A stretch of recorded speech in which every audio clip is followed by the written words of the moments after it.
धनतेरस की कथा। एक समय की बात है, विष्णु जी मृत्युलोक को आ रहे थे। तभी रानी जी लक्ष्मी ने बोला कि मैं भी तुम्हारे साथ चलूंगी पृथ्वीलोक, और दोनों पृथ्वी पर आ गए। विष्णु जी को दक्षिण दिशा की ओर जाना था।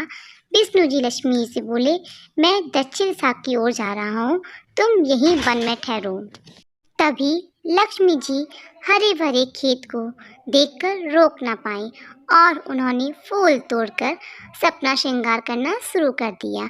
जब वह आगे बढ़ी तो वहाँ गन्ने का पेड़ था और वहाँ उन्होंने गन्ने के जूस का मजा लिया। अब तभी विष्णु जी वहाँ पर आए और लक्ष्मी को ये देखकर वो कहने लगे, तुमने किसानों की फसलों को खराब किया है, इसलिए मैं तुम्हें श्राप देता हूँ। तभी लक्ष्मी जी एक साधारण स्त्री के रूप में एक किसान के घर गई और एक लक्ष्मी जी की मूर्ति बनाकर किसान की पत्नी से बोली, तुम इस मूर्ति का सुबह नहा धोकर पूजन करो, उसके बाद रसोई बनाना। किसान की पत्नी ने ऐसा ही किया। पहले वह नहा धोकर पूजन करने लगी, उसके बाद उसने लक्ष्मी माँ का भोग बनाया और सुबह शाम दीपक जलाया। पूजा के प्रभाव और लक्ष्मी जी की कृपा से किसान का घर दूसरे दिन से ही धन धन से भरने लगा। उसके घर धन की वर्षा होने लगी। अब वह काफ़ी पैसे वाला हो गया। तभी विष्णु जी वहाँ पर अपनी लक्ष्मी जी को लेने आए। तभी किसान हट करने लगा कि मैं लक्ष्मी जी को नहीं जाने दूंगा, ये तो लक्ष्मी मेरी हैं, मेरे पास ही रहेंगी। इस पर विष्णु जी बोले, इन्हें कौन जाने देता है, ये तो झंझनाहट है, कभी कहीं नहीं ठहरती हैं, इनको बड़े बड़े नहीं रोक सके। इनको मेरा श्राप था, इसलिए 12 बरस तक तुम्हारी सेवा कर रही थी। लक्ष्मी जी बोली, तुम मुझे रोकना चाहते हैं तो जैसा मैं कहूँ वैसा ही करना। घर को लीप पोत कर स्वच्छ करना, रात्रि के समय घी के दीपक जलाना और मेरा पूजन करना, और एक तांबे के कलश में रुपए भर कर रखना। मैं उसमें निवास करूंगी, किंतु पूजा के समय मैं तुम्हें दिखाई नहीं दूंगी। इस एक दिन की पूजा से पूरे वर्ष में तुम्हारे घर में रह जाऊंगी। यह कहकर वह दीपकों के प्रकाश के साथ दसों दसों दिशाओं में फैल गई। अगले दिन किसान ने लक्ष्मी के कई अनुसार पूजन किया और उनका घर धन धान से पूर्ण हो गया। इस वजह से हम हर त्रयोदश के दिन लक्ष्मी जी का पूजन करते हैं। ये कहानी है सोनपुर नामक गांव की, जहां काली माता की परम भक्त थी। रंग रूप काला होने के कारण उसकी सौतेली माँ उसको हमेशा कोसती रहती थी।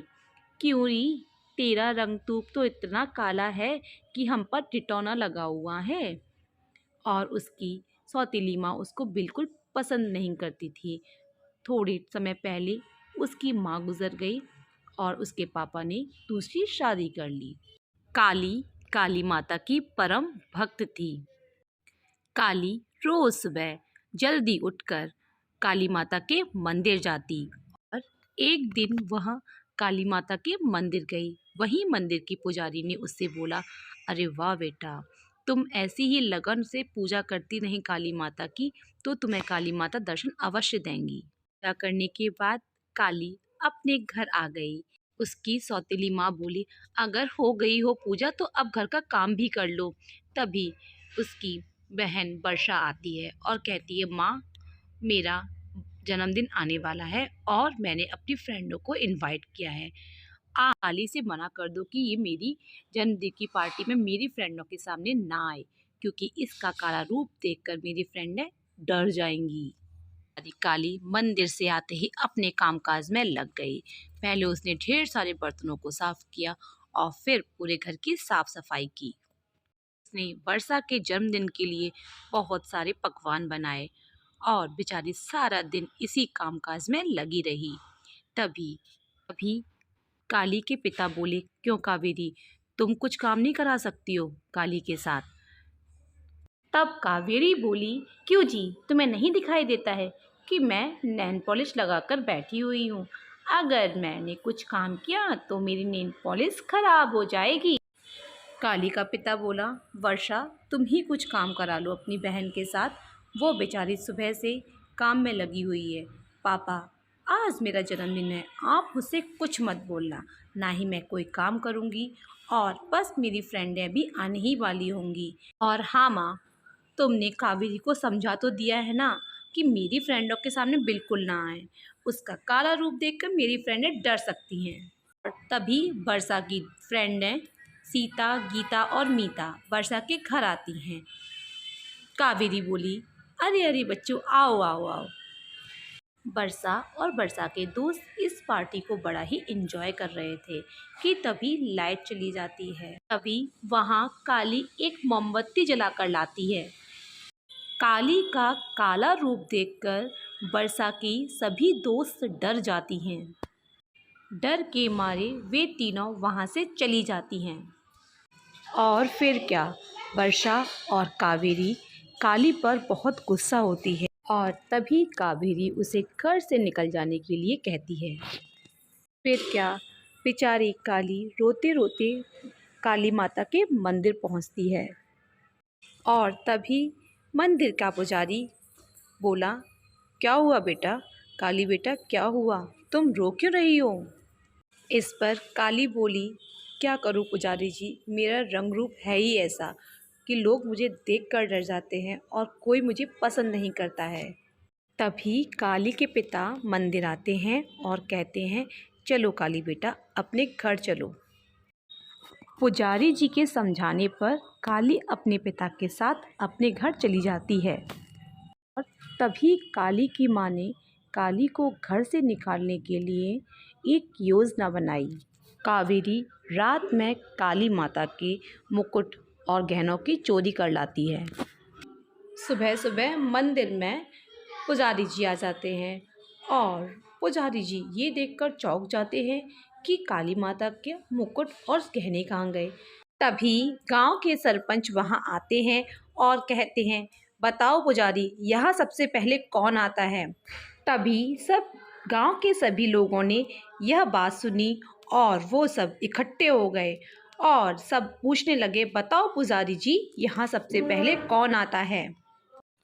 पुजारी जी बोले, यहाँ तो सबसे पहले काली बिटिया ही आती है पूजा करने। गांव की भीड़ में से एक व्यक्ति बोला, हाँ हाँ, वही चोर हो सकती है, उसे यहाँ बुलाया जाए।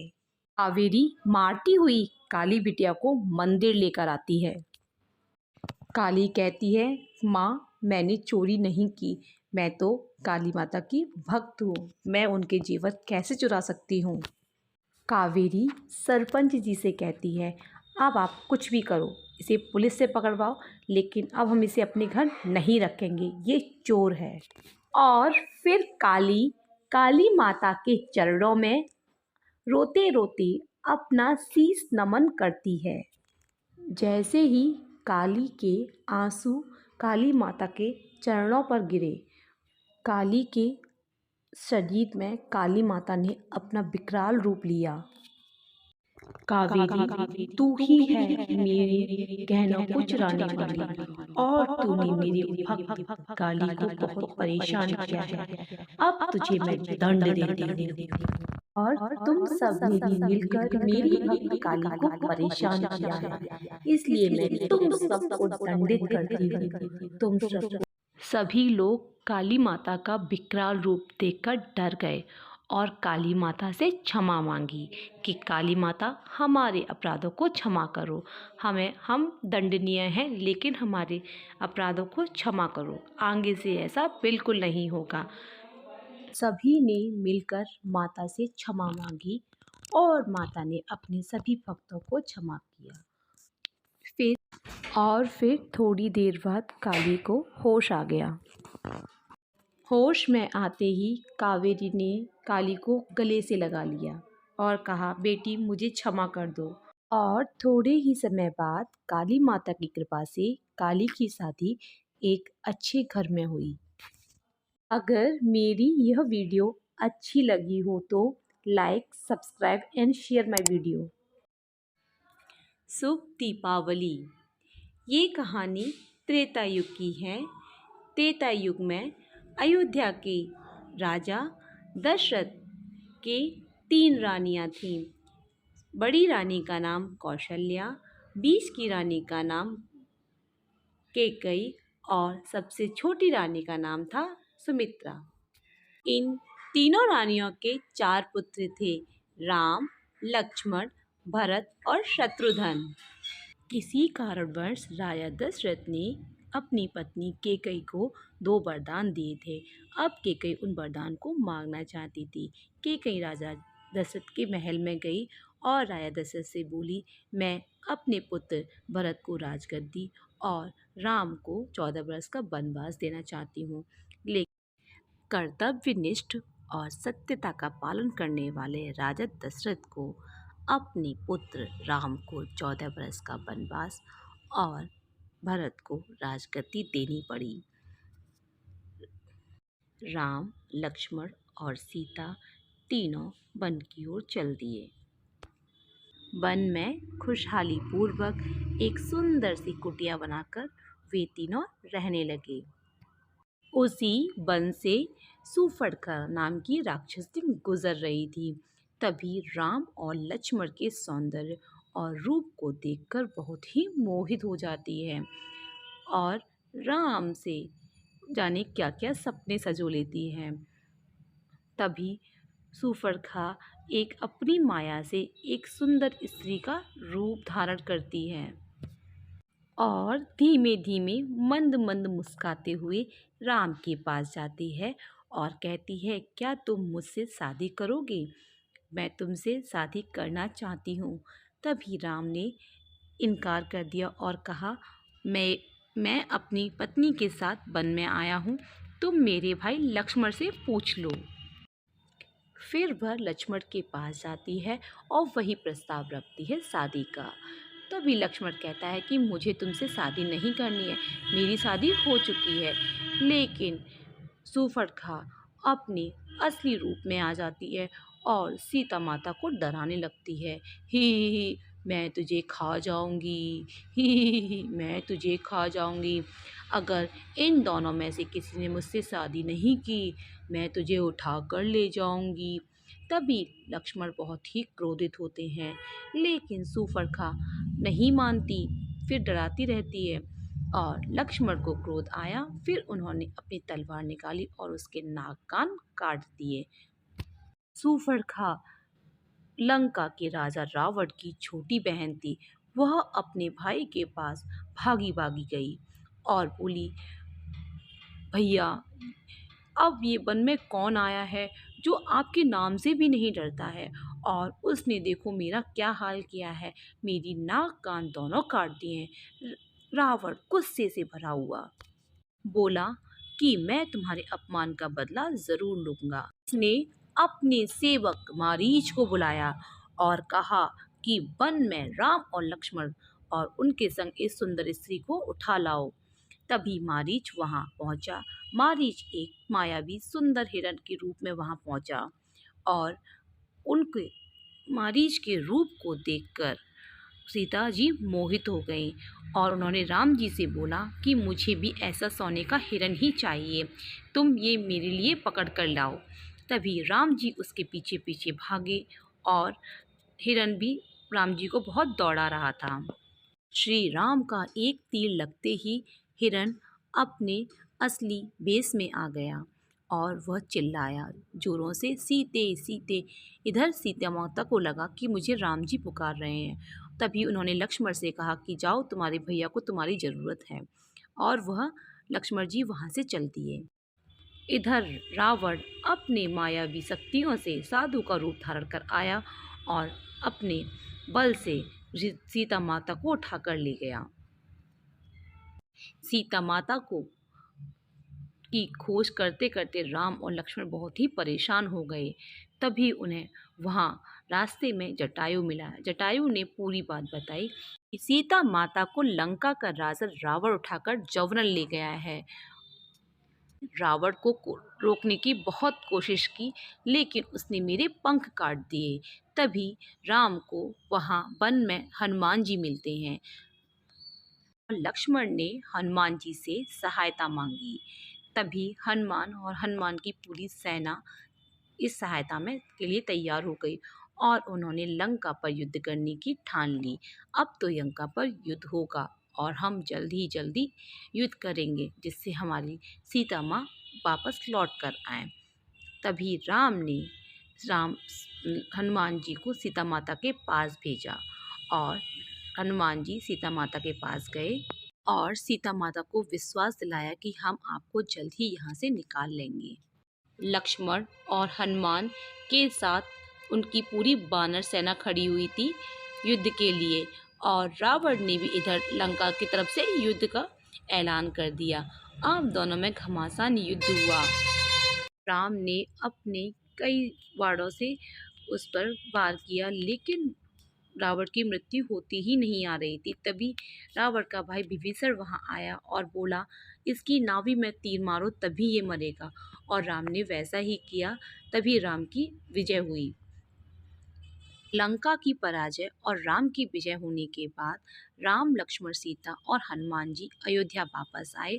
अयोध्या वासियों ने उस दिन को बहुत ही धूमधाम से बनाया और राम और सीता की अयोध्या वापस आने पर सभी अयोध्या वासियों ने अपने घर को दीपकों से सजाया, रंगोली बनाई और इस दिन को बहुत ही अच्छे से मनाया। तभी से पूरे भारतवर्ष में इस दिन को हम दीपावली के रूप में मनाते हैं, क्योंकि इस दिन राम, लक्ष्मण और सीता जी का अयोध्या में 14 बरस के बाद आगमन हुआ था। क्यों बच्चों, कैसी लगी मेरी स्टोरी? अगर स्टोरी अच्छी लगी हो तो मेरी इस चैनल को सब्सक्राइब करना, लाइक करना और हाँ, शेयर करना बिल्कुल मत भूलना।